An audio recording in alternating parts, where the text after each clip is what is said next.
Welcome to Hack Your Happiness. I noticed from a young age that the thing that I found interesting about climbing was that it put me into this space where I was afraid, and then I had to learn how to manage those fears. And that really what made a good climber versus a not so good climber was really what was going on in their minds. Hack Your Happiness is a podcast designed to bring you the behind the scenes of what brings iconic individuals happiness, plus their life hacks. I'm Mercedes. And I'm Anastasia. Today we are speaking with Hazel Findlay. I started climbing when I was 6 and I started competing at the age of 7. I think I had quite a lot of experiences at a young age that maybe felt like a little extreme or a little scary. Hazel Findlay. The one and only Hazel Findlay. Hazel Findlay. She's been performing at the highest levels for years now. A professional climber, Many first ascents and first female ascents. mental training coach. What effect do you think mindset has on achieving physically tough things? Do you focus more on mindset training or physical training? Sometimes people go performance is in part mindset, in part strength and fitness, and in part technique. But I kind of think of it as more being Hazel, what are your top 3 tips on how to focus on the process? finding value in the thing and of itself. Understand that the end goal is probably just a stepping stone for something bigger anyway. What is a piece of advice that you followed that in hindsight you wish you hadn't? When I was younger, I had a tendency to just copy what other people did and assume that what other people doing was the right way.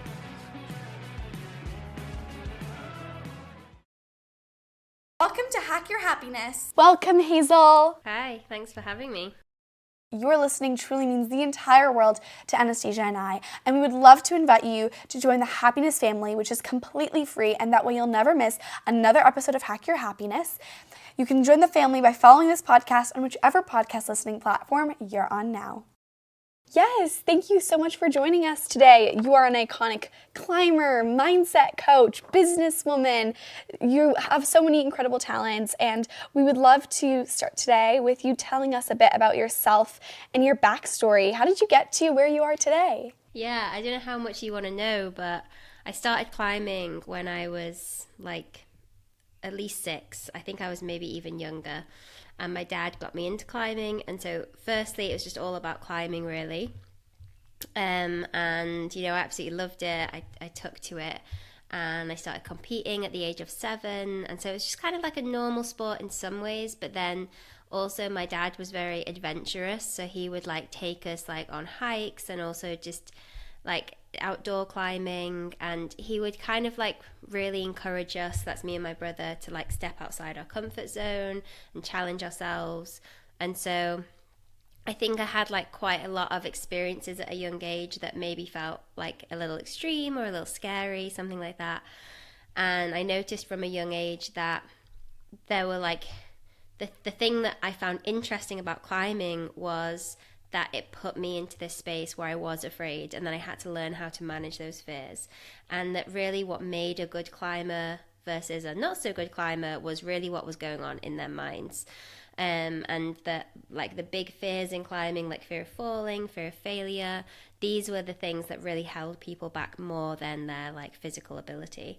So then I was a professional climber all through my 20s, but in the back of my head I was I really want to get into coaching people to help them manage their fear better, and I'm just really interested in learning more tools around this. So I studied and I became a coach, and then I started coaching climbers predominantly, but when I became a coach I also coached other people. So I've coached musicians, business people, entrepreneurs, and just always helping them to kind of have a better relationship with their fears, improve their mindset, improve their performance, so that they can be better at whatever it is that they want to do, basically.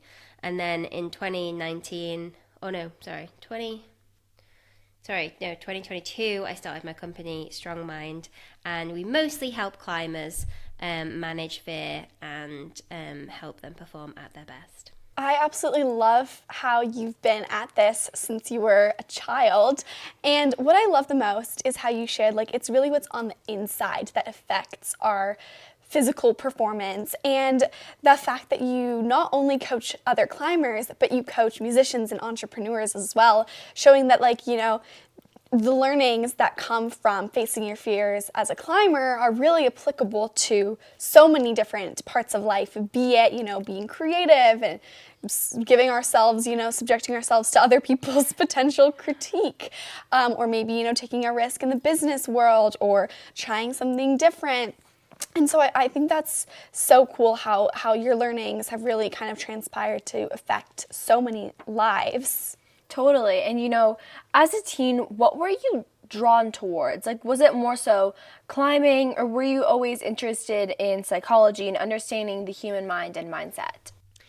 I think at the start I was mostly interested in climbing, and that was like my main passion. It's kind of like what I was most motivated for. I really just wanted to like travel around the world climbing. And in my teens, I was into the competitions, but I was mostly in it, honestly, to hang out with other kids my own age. Like, for me, it was like a real social thing, whereas like when I was climbing with my dad, like, there's only so much time you can spend with your dad. You want to hang out with people your own age. So although I did kind of love like the pressure of it as well, I really liked being able to kind of like perform under pressure. If it would feel really satisfying when I could do that.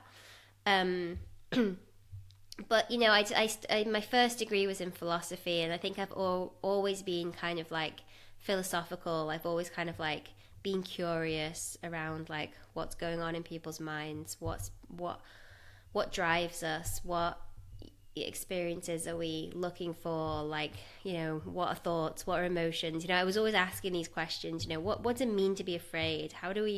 Why are we afraid? Like, I always had these questions in the back of my head, and I explored them for myself, but it wasn't until later that I started to explore them on like an academic level and with the aim to help other people.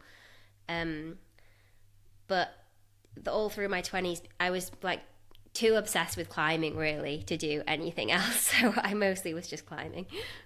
I think so many teens, we put ourselves into a box, and we talk about this quite a bit on our show, but like the fact is, like, we say, oh, I'm going to be an athlete and this is like my job, or I'm going to be a doctor or a nurse and like that's what I'm going to do forever. But realizing that like I can, be into athletics and be into something so like non-physical, like philosophy is like so intellectual, like it's really about thinking and the thought processes. And it's okay to be more than one thing. It's okay to be multiple. And to pivot later in life Exactly. and, see all of our life as like something that we can constantly kind of draw from and build upon. And I think that's important to like take away from it, is just that, it's okay to constantly learn, and if we feel drawn towards something, to being okay to exploring that. Exactly. And so what would you say, Hazel, throughout your career has been one of your greatest challenges, and how did you overcome this challenge?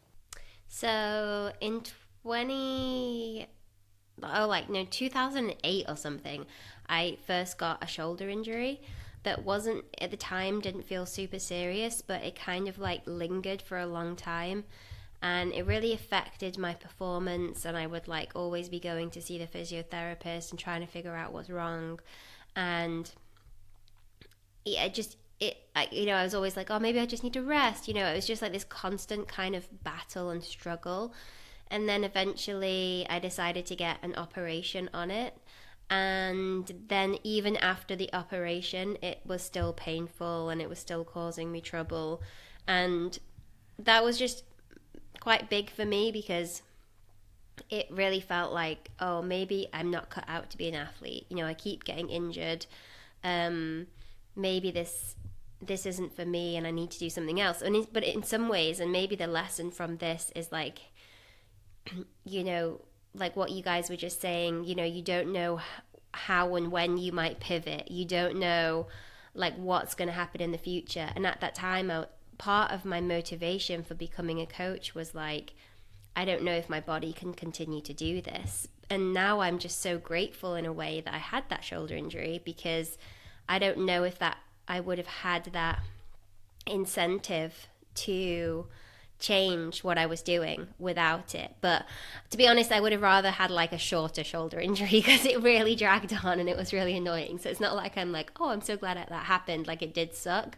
But at the same time, some positives came from it as well. I love that. You know, I feel like everything does happen for a reason. When you're in the moment, you're like, oh, this sucks. And that just sounds horrible to have such a prolonged issue and injury. But in the end, it really ended up with you kind of looking back and saying, you know, I'm kind of glad it happened. I wish it was shorter, but you know, everything does happen for a reason. Exactly. I think that's very powerful. Like even for us, like we started our whole company and our whole podcast show off of the fact that we struggled to feel happy during the pandemic. Like obviously we're not happy that COVID happened, but there is benefit. Totally. And I know there's a lot of benefit for people that and I think that's really important to also arisen. look back and identify that, saying, you know, struggling isn't great, but you know, sometimes the outcomes of it are worth it. Exactly. And what effect do you think mindset has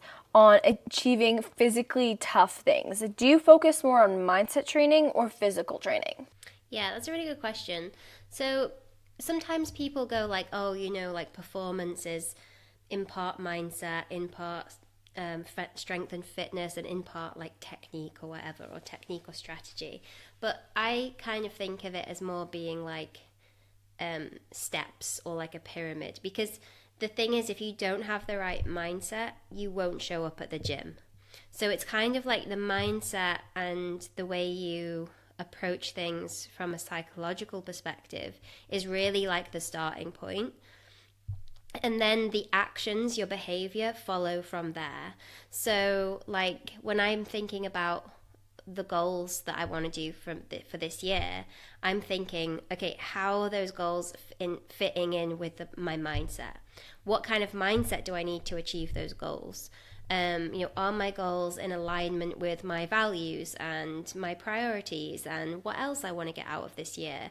And then, you know, I'll pick those goals and then I'll think about the physical training that I need to do for those goals as well. But if I hadn't done that mindset thing, that mindset step first, then I probably wouldn't pick great goals, and B, I wouldn't be motivated for them in the right way. I might not show up to the gym. So for me, it's more about having the mindset be the solid foundation, and then the actions, like the follow through, can happen as a result of that. That's fantastic. You know, I think what I've been learning lately a lot is like how far your mindset can really get you. And like you can be a great athlete or you can be a super, super studious student, but if you don't have the best mindset and you're not optimistic and you don't believe in yourself, like genuinely believe in yourself, you really won't get as far as you could and like hit your fullest potential. Like we have to kind of take a holistic approach and say like, why do I need to do this? How can I get there? And like, I need to believe in myself for being able to do that. And so I love what you said about like looking at your goals and then like seeing kind of how you can shift your mindset based upon that. As well as like having it as a way to motivate yourself to get going. I mean, sometimes it's totally tough to like wake up and say, oh, you know, I need to like get this and this done, I need to go to the gym, I need to do this.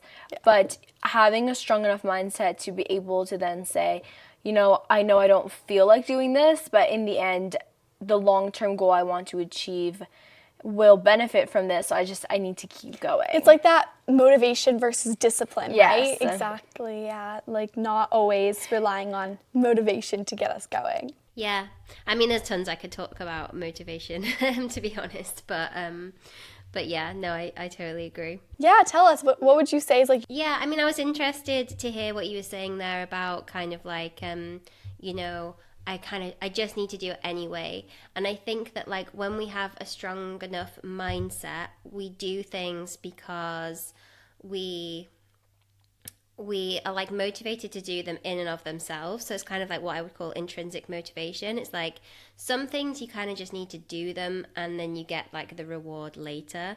And then some things you kind of need to enjoy the process as well. And the more that you can enjoy the process, the more that you can see the value in the thing in and of itself, the more motivated you're going to be to do it. And I know you can't say that about all things in life, but like, say for example, you're studying. If you only care about your exam results, it's going to be so hard for you to show up and do your revision or your research or whatever it is that you're doing.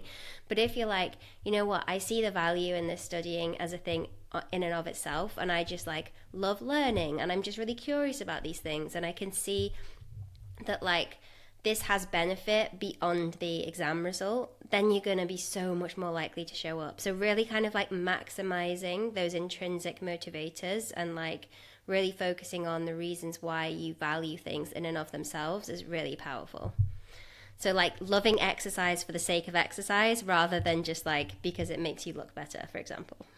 100%. I love that. I love that so much because, you know, it's so true. Like, if you're doing something just because you're seeking some external reward, you're going to be so tied to that external reward. And then what if you know, are sick or you're really stressed about your test result, and you're probably going to be more stressed because you're putting so much, like, value and emphasis onto it. Well, then what if you don't do good or you don't do good enough for your standard, you're going to feel so sad. Whereas if you know, are just trying to genuinely learn about the topic at hand and enhance your studying skills and, you know, just work through the process of things, you're going to feel more satisfied no matter what. I think that just enjoying the process, again, I just think that's it's so important to focus on, because oftentimes, you know, it's like a book isn't written from, like, you're not reading a book just to find out what happens at the end, which oftentimes is, but like you're enjoying the whole book. You're not just reading it only to get to the end. You're reading it to enjoy at all points. Exactly. Totally. Yeah. It's so important to be process driven rather than just goal driven, and this is, again, like we were talking about, a much more sustainable, satisfying mindset, and we also feel happier when we're constantly progressing as opposed to not feeling inferior for not hitting a certain mark or milestone. So Hazel, what are your top 3 tips on how to focus on the process? Yeah, so I think that does relate quite a lot to just what I said, like finding value in the thing and of itself. I think staying curious is a really nice way to stay with the process. Understand that the end goal is probably just a stepping stone for something bigger anyway. You know, like you guys are going through the school system, I presume. You probably thought the first exam you ever took was like the biggest, most scary thing ever. And then you realized it was actually kind of just practice for the next set of exams, you know? And so like putting things in perspective can be really helpful. Seeing that things are mostly just stepping stones. Being curious about the process. Reminding yourself why you're doing it, so coming back to that, like that deeper motivation, or like sometimes what I refer to as your true north. Why are you here? So like one thing that can make us very outcome oriented is when we make comparisons with other people, and like social media is really bad for this, right? So like ask yourself, you know, am I here because I want to be better than others, or am I here because this means a lot to me personally? So kind of staying true to yourself and to your like deeper motivation is like another way to help you stay process oriented, basically. I love that. I think it's so important to, you know, view it as like, you know, you're doing this for yourself, because I feel like as soon as it becomes tied to other people, it can be so easy to lose motivation and to just feel not as fulfilled and as excited to do it, because you're not actually doing it for yourself. So having that kind of check-in. And I feel like that also is very tied to like self-awareness. And you've spoken out about how important self-awareness is, but what does it mean to you, as well as why is it important, and how can anyone be more self-aware? Yeah, so self-awareness is massive, and unfortunately I think that we're all a lot less self-aware than we think we are. Like I thought I was quite self-aware because I'm so reflective, I'm very philosophical, and then I went on a meditation retreat, and I was like, it was like a 10-day silent meditation retreat, and I was like alone with my own mind for that amount of time, and we like sitting for like 9 hours of the day, and I all of a sudden realized I had like no self-awareness you know, that like I was just thinking these things and thoughts would show up, and I'm just like, where's that coming from? And I'm just noticing these thoughts. Like before, it was like I'd be lost in thought and not be really very aware. And then through meditation, I was like, okay, wow, there's all these thoughts just churning out all the time. And then climbing really helps with self-awareness as well, because your body doesn't lie. So you can tell yourself, I'm not scared, I'm not stressed, and then you get on the wall and you're like shaking, and you know your breath rate goes up, and you're like, okay, wow, yeah, I'm stressed. So I think that if you want to make like any deep changes in your life, then you need to first be aware of, you know, what am I thinking, what am I feeling, what are my habits. And so you have to build some kind of self-awareness really to be able to make changes. That, like, how do you know what to change or how to change things if you first aren't self-aware? So it's really, really important. And I think meditation, mindfulness are great tools for helping with self-awareness. Journaling is also really good. I think having someone that you can talk to, that you trust, like a friend, or if you're really struggling, like a therapist or someone, or a parent. Conversation is also great for self-awareness as well. Totally, having those people that you can talk to that can also like keep you in check and say, hey, maybe you should think about this. As well as I'm also very interested, what else did you learn from your meditation retreat? Well, I guess the most powerful thing that I learned, like on a sort of deep level, was that it's like suffering comes from your mind. Like, you know, it's not the external things in your life that make you unhappy. It's what's happening in your brain. And it's perfectly, like, we live our lives thinking, okay, if I only have this job, or if I only have this thing, or if I only make this much money, or if I only climb this climb, then I'll be happy, then I'll be safe, then I don't need to worry about anything. But that day doesn't come, because billionaires are still chasing to have more money, right? People who are at the top of your company want to move to a bigger company. You know, it never ends. And the meditation really helped me realize that, like, it's through acceptance and presence that we achieve like inner peace and calm. It's not through like the external things that we are striving for in life. That is incredible, and I think it's so fascinating how, you know, being, you know, alone, or, you know, with your own thoughts and your own mindset for multiple hours at a time at this retreat, you were able to come to these conclusions, because it's so fascinating how, hypothetically, kind of what you touched on earlier, like we all think, oh, I know what I'm thinking, and I know what I want, and I know what I'm struggling and stressed about, but realistically, we're not really in touch with ourselves. Most of the time, we're just kind of mindlessly going about our lives and like, you know, dealing with the challenges and thinking about what we want and thinking about how much we wish we had something or the other, and realizing that like we have so much that we need to be grateful for, and that happiness is never going to come at us. We already have it. We just need to find it and like look for it. Not find it, we just need to look for it, because it's already there. Is so incredibly empowering, because I think so many times we look at our world, especially as teens, and we're like, oh, you know, there's a lot of uncertainty, or maybe we're worried about what's going to happen to a family member, or where our future is going to take us to, or, you know, the environment, or whatever it might be. And while those are all, of course, you know, valid worries, there's already so many things happening that we just are not focusing on. And so like all these stressors that we're giving so much time, if we gave that same amount of time and energy to the positive things, we would be experiencing a bit of a different world. Definitely. Totally, yeah.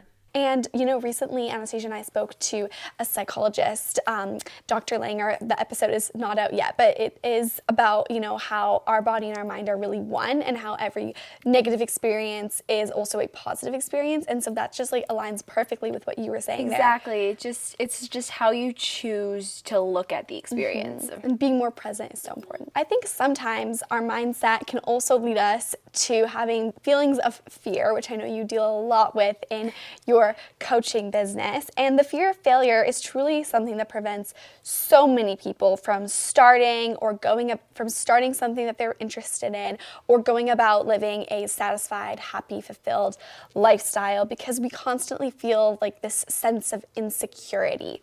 What is your advice to best overcome the fear of failure and be more confident? Yeah, so one of the big things that we've already talked about is being more process oriented, because one of the reasons why we have fear of failure is because we put too much emphasis on that end result. So coming back to the process and the reasons why we're doing something is a really nice way to manage fear of failure. The way that I personally really like is and something that we can all just sort of implement right away is to actually go, well, what does failure even mean to me? And do I have to adopt the definition of failure that's kind of that I'm like absorbing from others, that I'm absorbing from society? So like, maybe like failing at a business is seen by failure from the outside, but how about you define that as actually a kind of success, because you probably learned so much in the process of just trying to start a business. Okay, maybe it failed the first time around, but most of like the most successful businesses in the world did not just start and happen immediately. So kind of just redefining that, like, maybe your idea of success, like when starting a sport, is to just like be really good at it right away. But what if your idea of success was to try a new sport every 6 months or something, just to try something out? Or maybe your definition of success is to just really try hard when you go to the gym, instead of trying to get a PB every time you go to the gym, for example.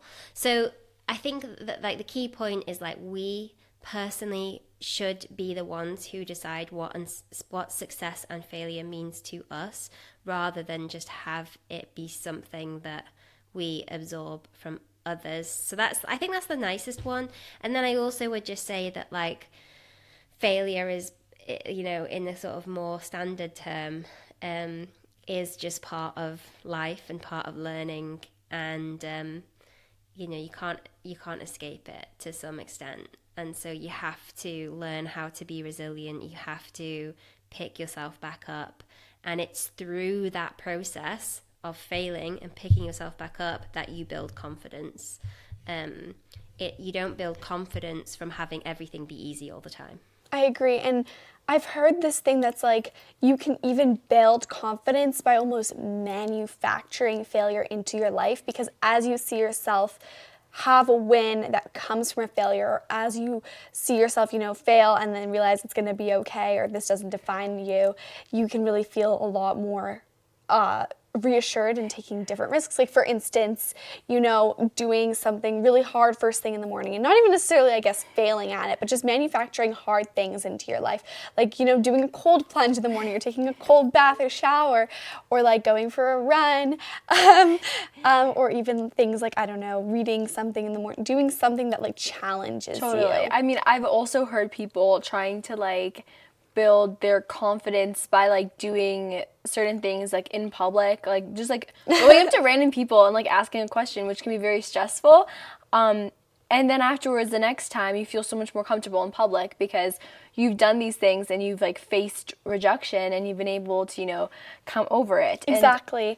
And I really, really love that idea of like redefining failure, Yes. because kind of what you said before, Hazel, like our mindset is everything. Yes. And when we are thinking that like not being friends with someone is a failure, or not making the team is a failure, or we have these ideas of failure and we're following them so strictly, but as soon as we release that that preconception, we're free to kind of find a better flow. And I mean, like definitions change from person to person. One person's failure is another person's success. I mean, it just really depends on how you view a situation. It's like, you take, like I like the example of like a business not working out. if something doesn't work out, that's okay. That doesn't mean that it's a failure, because you still have everything that you learned, and then you can apply that. Whether you start another business, whether you decide to do something else, all of those lessons are still there, and they're still applicable in every day. Totally, yeah. And like I said earlier, your tips are so amazing, and you can really apply them everywhere. And you've spoken about the mental panic zone, not just in climbing. And what is this panic zone, and how do we get out of it? Yeah, and that does actually lead on to what you were just saying there. Like, so, I totally agree that having challenge in our lives is really important. And, that example of going out on the street and asking some questions and it being stressful, but then the next time you're confident, I'm totally on board with all of that. But you do need to, challenge still needs to be incremental. So like someone with social anxiety, if you like force them to go to the street and like ask random people some questions, it might not actually make them more confident afterwards. Like it might just be too much for them. They might panic. They might have like a really horrible experience where they just freeze up and they don't know what to say and they look stupid and they're humiliated. And then that's really not going to build them confidence, right? So we do have to, like, as much as I love these sorts of like, step outside your comfort zone and challenge yourself, like we do still need to kind of like moderate that message and do things incrementally. And so like from a climbing perspective, it's really obvious when people get this wrong, because they literally like freeze up on the wall, they start making bad decisions, and then they're actually making their situation like more dangerous. So in a climbing perspective, it's actually like even more important to get it right, because the consequences could be like life and limb rather than just like feeling embarrassed. But I think that still like social fears and social rejection is massive and does have consequences. It's just not like you might break your leg or something. But yeah, so what I refer to as the panic zone is kind of just that space where we are panicking, we're like the fight or flight response is really going haywire, and the thing that really defines the panic zone is that it's not manageable anymore. We stop making good decisions, and we also crucially like afterwards would like start making or having negative associations with that thing, to the point where we might even have a trauma response when we're exposed to that thing again. So that's that space we really want to avoid. So like say you have a fear of public speaking, it's really not advisable to just like go and do a talk to like 1,000 people or whatever. So yeah, building up slowly and avoiding that panic zone. Kind of giving yourself small doses and then increasing each time. So eventually you could give that big talk, but not like jumping straight out of the hot water into like the like ice cold water. You gotta like slowly start dipping your feet into it. Exactly. That's a good metaphor. Yeah, I think it's interesting because so many of us have different fears and different, extremities of a fear depending on us and our prior, experience and whatnot. But it's true, like if we go too far and like scare ourselves, put ourselves into that panic zone, then we're gonna have a very negative association. Totally. So better off like knowing yourself and easing yourself. Yeah, and like some people are more resilient than others because of past experiences and things, and in different areas of life, So if you feel like you're this super confident, resilient person, then you can go for things. But if you don't know that about yourself yet, which I guess a lot of teens don't a lot of the time, just take things a bit slowly. There's no need to rush. Exactly. There's no like pressing time limit. Exactly. We're all on our own paths. And so Hazel, you've done some incredible ascents and climbs in your time, and I know Anastasia and I have been, looking at your website, looking at your Instagram, looking at all these things, and we are really excited to hear a little bit about your experiences on your climbs. What would you say was the craziest thing that you've experienced while climbing? And also, what is one of your most positive memories from one of your adventures? We just want to take a quick pause from today's interview and tell you about our happiness wellness game that Anastasia and I have designed, Mission Small Bits of Happiness. It has 100 unique activities to do every day to find more happiness. The idea is you just have to pull out one of the cards once a day and help find out what brings you and your loved ones more happiness. You can do it around the dinner table, in the mornings, or even keep it like on your desk. So Anastasia, pull out a card. Spend some time in the sunlight. Open your curtains, go to your patio/deck to do schoolwork or read. And the best part is that each card also tells you a quick line about the science behind why any given activity will make you feel happier. So the reason why sun will make us feel happier is because sunlight increases our brain's release of serotonin, a happiness neurotransmitter. And then we're gonna place this card behind Mission Accomplished as soon as we're finished. Grab your own Mission Small Bits of Happiness to support us and bring more happiness to your home. It's linked in the show notes. Now back to the show. Oh man, I'm so old now, there's too many. I can't think what they are. I mean, one thing that's like really easy to talk about is I went to Greenland a few years ago with Alex Honnold and a few other people, and we climbed this like kind of it's like it was over almost 4,000 feet, like almost vertical rock face that came like just straight out of a fjord, which is the kind of inlets in the ocean in Greenland. You know, the sort of like the inlets in the geography, and like at the end of them you have like the ice cap that melts into the ocean. So like we were hanging out on this rock face and we could see these icebergs like floating past us, and it was really wild experience and kind of scary actually. It was probably one of the more risky things that I've done. So that was pretty crazy, and you can actually see that on TV. So if you guys have, I don't know if it's still on the Disney Channel in America, US, but I think it is in Canada. But yeah, it's called Arctic Ascent, and that was filmed for a TV show. So if you guys are interested, you could check that out. And then, yeah, most positive experience, I don't know. I have had so many positive experiences, honestly. I can't really pick one. I love that. Fair That enough, sounds yeah. amazing. I mean, clearly you've done some absolutely amazing ascents, but yeah, we'll be 100% sure to check that out. That sounds amazing. Yeah, that sounds incredible. And I mean, the geography and the diverse geography of our world is really remarkable, and just being able to like capture that for others to learn from on TV. I think that's such a good way for us as teens or adults or anyone who's not a professional climber and doesn't get opportunities to go and climb a 4,000-foot rock in Greenland, to like still experience a piece of that and like gain some insight into what other parts of our world look like. Totally. And I know you've spoken also a lot about redefining things. So many times we tie self-worth into achievements and like what other people think of us. So for example, if we're friends with certain people, we're considered cool. Or if we're on the basketball team and we're doing really great, we're going places. So how can we redefine our self-worth? Yeah, that's really good. I mean, I think that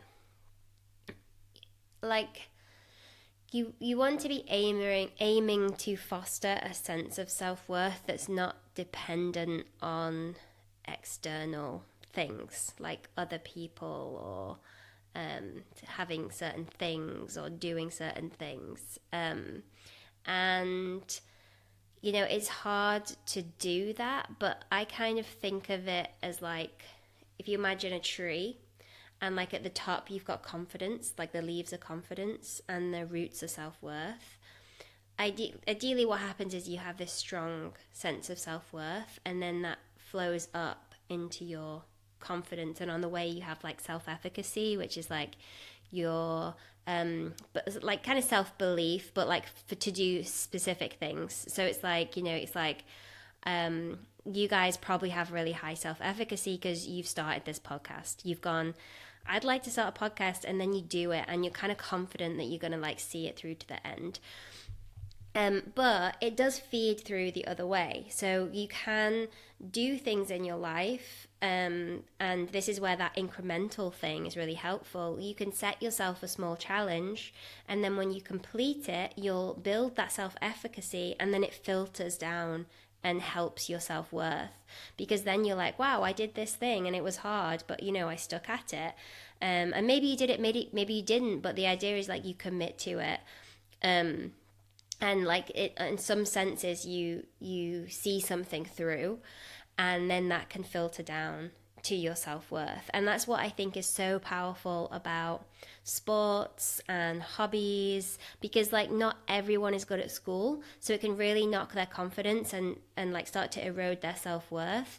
But like maybe you're good at sport, or maybe even like something like gaming, or like being creative, like creating social media posts. I don't know what young people do these days, but like just those sorts of things, like setting challenges for yourself, being interested in things, I think can really help foster self-worth. And then also, so that is like the positive side of it, and then the other side of it is like letting go of these external influences where you attach your self-worth to something that's not maybe like a healthy thing to attach it to, and then that thing goes away, and then you feel really affected and rejected and rocked by that. So like my self-worth is going to be on whether this boy likes me. If he doesn't like you, like foster that self-worth, and then if he likes you, cool. If he doesn't, whatever, it's his issue. I love that so much, because when we are basing our self-worth on external things, then we're allowing ourselves to feel, with the changing tides of the world, with the changing opinions of people, with the changing, whatever is affecting our marks or our scores, then we're allowing our own self, like our internal radar of how we feel about ourselves, to be affected by exterior things, which really is not the case. And again, like if we think about how much mindset affects external factors, if we feel good about ourselves, we're also more likely to actually do better at those things, at sports, at academics, at our hobbies. And also connect with other people. Exactly. Be more of an interesting person to hang And out with, because we're not seeking their validation. Yeah, and totally, especially like tying your self-worth to things that are not like stable. Like, like sometimes if you're like, oh, well, I know I'm a good person because my group of friends likes me, but as teenagers, we all know that sometimes our friend groups change a lot, and, friendships aren't the most stable things. It can be really difficult, because then all of a sudden your self-worth kind of might go away if you're tying it to a group of people who maybe aren't the best for you and aren't treating you the best and aren't making you feel great. Exactly. Yeah, really good points. I know exactly what you mean also about, sometimes we're not so great at one thing, but then we're really good at another. For instance, for me, like I've never been good at sports. I was always the person picked last in phys ed, and I was never on any of the school teams, because that's not where my passion lies, that's not where my interest lies, and that's not where my strengths lie. And so for me, it's realizing that like, okay, I'm not good at sports, but like I'm really good at, this business, and I'm good at, interviews and editing content, and realizing that like every single person has a strength, and maybe it's athletics or maybe it's not, but you are worthy regardless, because we don't want a world full of one type of person. That's why the diversity is so important. And I feel like sometimes people might feel like their talents, because I know in high school, oftentimes sports are, they're very important, and I feel like oftentimes if you're not in that, it can sometimes feel a bit hard. Exactly. Totally, yeah. It's kind of like in school, it's like sports or the academic thing, and that's only two things. And actually, like the modern world, the academic stuff might help, but like sports, so few people are going to make a living out of sport. So in some ways it's kind of silly that there's the focus on those two things. Like you guys are obviously like super creative in what you do, and I think that schools could do a lot more to like foster these different interests and talents as well, is part of the problem. But I also think just like, not everyone has to be good at something as well. You might not know what you're good at yet, or you might just be like a really good friend.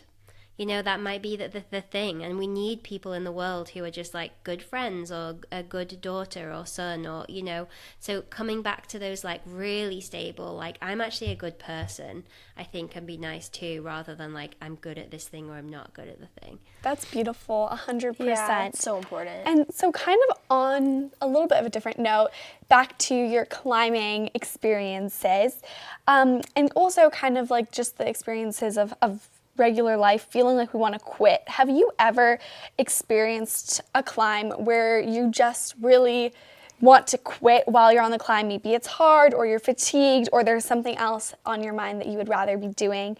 If you've ever experienced this, how did you get through these types of feelings? I've experienced it a lot.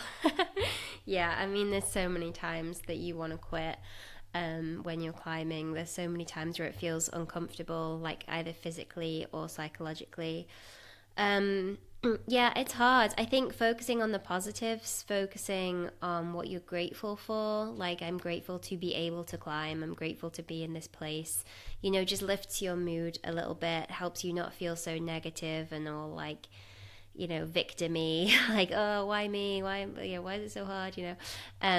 So that's really helpful. And then I think also just being like, you get better at doing hard things the more that you do them. So like just being uncomfortable as a climber is something that I've got better at.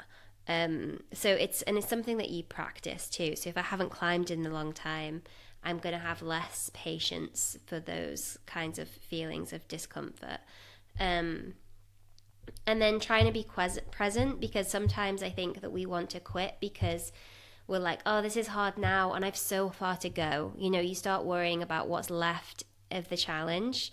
So just coming back to like, what's just do one more move. With climbing, it's like one more move, one more thing. And then you're like, well, I did that thing and it wasn't that bad, so I'm just going to do one more, so kind of like tricking yourself into it a little bit like that can help too. I love that, just convincing yourself that it's not that much farther. As well as I think that's so relatable, especially for teens who can sometimes be scared when doing new things, and it can be very difficult to, like you said earlier, get out of that comfort zone.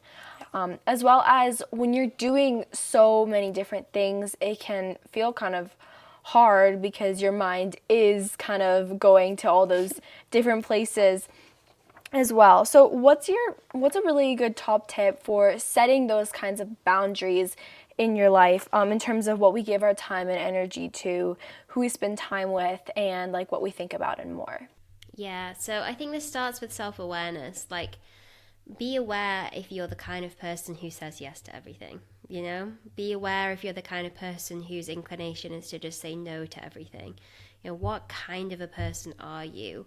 And then you can, you're going to be more informed around how you're going to set boundaries. And if you're that person who says yes to everything, how can you practice saying no more? How can you remind yourself to do that? And be aware that the more that you have your boundaries like breached by people, and or the more that you don't have effective boundaries, that's going to erode your self-trust and your self-confidence. So yeah, just coming back to these boundaries are here for a reason.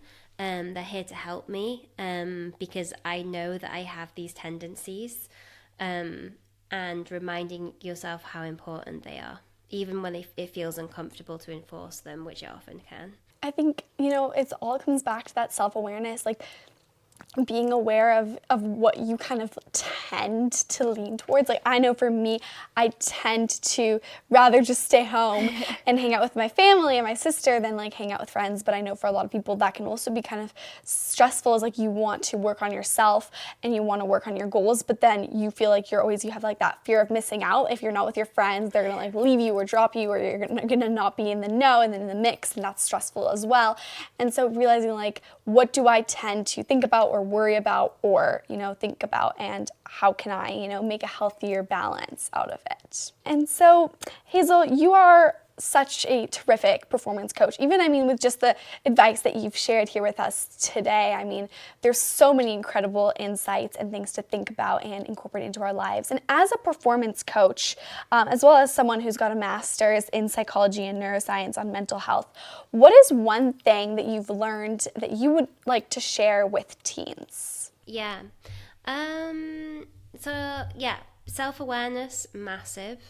If you can build a daily routine that has habits that are going to help you build self-awareness, then that's going to be massive. And then a nice thing to do is to journal around the things that you think are positively and negatively affecting your performance. So, what are the things in my life that help me feel more confident? What happened that day when I showed up and I really wasn't my best? What led up to that? So like starting to reflect and take note of the things that are affecting your performance, either positively or negatively. I call them gateways and barriers. And yeah, what are the general things? Yeah, just being like more reflective of your mindset, reading around mindset, talking to people about your mindset. So just normalizing conversations about what's happening internally. So instead of just focusing on everything that's happening out there in the world, this person said that, this happened, blah, blah, blah. Like, what were you thinking? What were you feeling? And being intentional about things.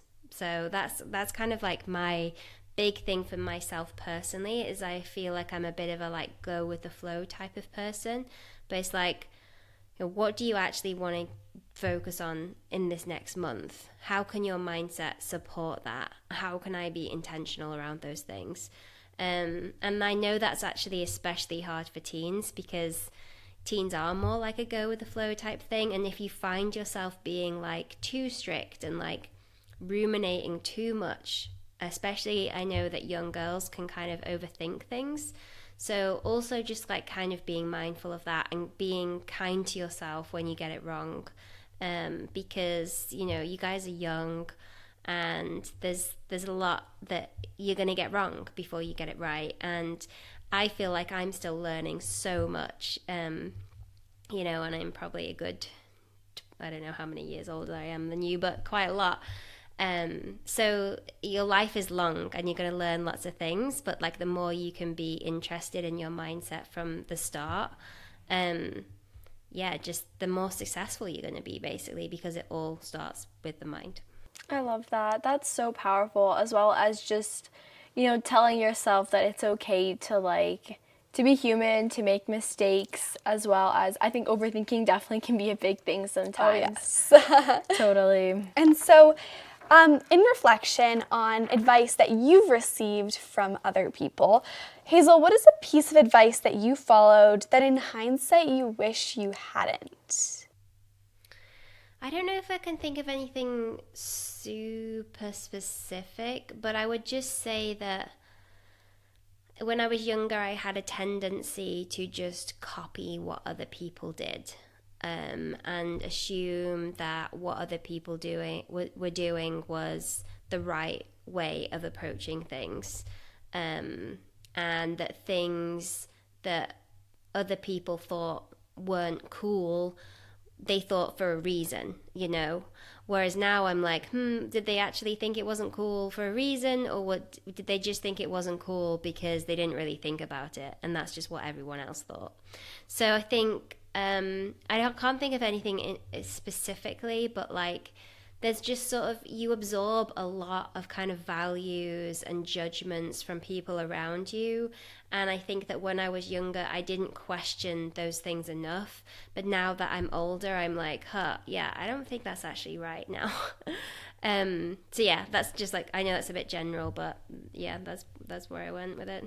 I love that, because I think we can all relate, Totally. We always try to conform to kind of what the friend group is doing, or what our classmates are doing, or what, our family has done in the past, but realizing like going on your own route, like that's totally valid Exactly. too. And there's so many different ways to look at life and approach life and do things in life. Like there's no like right or wrong, black or white, and I think that's Totally. important. Totally. 100%. And what is something that you do every day that brings you a small bit of happiness? Well, right now, my thing that brings me that little bit of happiness is I have a 6-month-old baby. And just trying to make her giggle is just like the best thing ever. It's like her little like baby belly laugh is just the cutest thing.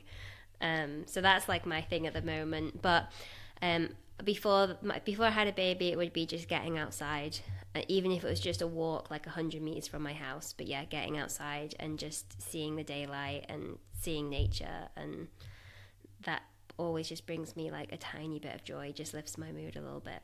I love that. That's beautiful. And I think that, I'm so excited for you. Congrats on your baby. That's amazing. Yeah, what is her name? Aliette. Aw, That's beautiful. so cute. As a final question, this might be similar to one of the previous ones, but if you could go back in time and give your teenage self a piece of advice, what's one piece of advice that you would give to your teenage self? Yeah, I mean, I could say so many things. You're not as self-aware as you think you are. Start practicing self-awareness is probably the biggest one. And then second to that is you're more scared of what other people think than you think you are.